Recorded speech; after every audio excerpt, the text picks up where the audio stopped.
अस्सलाम वालेकुम प्यारे बच्चों। चौथी जमात उर्दू की किताब बिस्मिल्लाहिर्रहमानिर्रहीम सबक नंबर 12 हड़प्पा के कदीम आसार, जिसके हम आज पढ़ाई करेंगे। यहाँ तक हम कर चुके हैं, आज हम यहाँ से शुरू करेंगे। गाइड जूं जूं उन्हें मालूमात दे रहा था, बच्चों का जोश भी बढ़ता जा रहा था। एहसन ने कहा, अंकल, हम खुद को इतने कदीम इंसान की तहजीब से मुकालमा करते हुए महसूस कर रहे हैं। वहीद मामू ने एहसन की बात में इजाफ़ा करते हुए कहा, और आप इस तहजीब के ख़ुसूसी तर्जमान दिखाई दे रहे हैं। इस बात पर सब ने एक ज़ोरदार कहका लगाया। शुक्रिया सर, गाइड ने भी महज़ूज़ होते हुए जवाब दिया। जनाब, इस कदीम तहजीब का एक और हैरत अंगेज़ पहलू ये भी है कि इस शहर में गंदे पानी के निकास का निज़ाम हर घर से शहर के बाहर तक फैला हुआ था। मौजूदा दौर के सीवरेज का निज़ाम भी हड़प्पा तहजीब ही की नकल मालूम होता है। इन आसार को देखकर ऐसा लगता है कि ये खूबसूरत शहर बाकायदा मनसूबाबंदी के तहत तमीर किया गया था।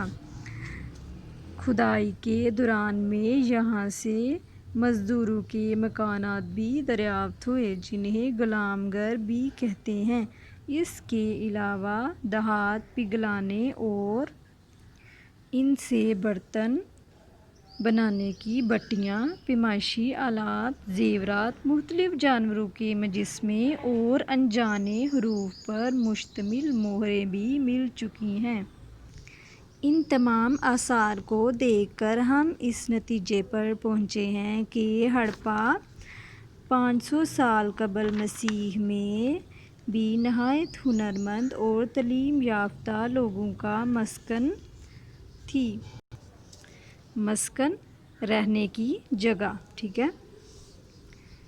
शाम के आसार ज़ाहिर होने लगे थे। बच्चे अभी और रुकने पर इसरार कर रहे थे, लेकिन वहीद मामू और एहसन के अब्बू ने गाइड का शुक्रिया अदा किया और वापसी के लिए वैन की तरफ आ गए।